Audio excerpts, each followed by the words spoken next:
सर्दियों में सरसों का तेल बहुत ज़्यादा फ़ायदेमंद होता है बच्चों के लिए, लेकिन आपको पहले चेक करना चाहिए कि कहीं आपके बच्चे को सरसों के तेल से रैशेज़ तो नहीं हो रहे हैं। बहुत से बच्चों को सरसों का तेल सूट नहीं करता है, बच्चों को रैशेज़ हो जाते हैं।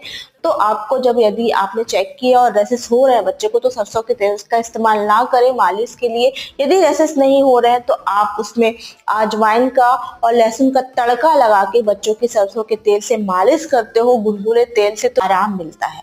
तो बच्चे के तलवे और हथेली में बहुत ही अच्छे से आपको मसाज करनी है, जिससे बच्चे को सर्दियों में बहुत ही ज़्यादा राहत मिलेगी।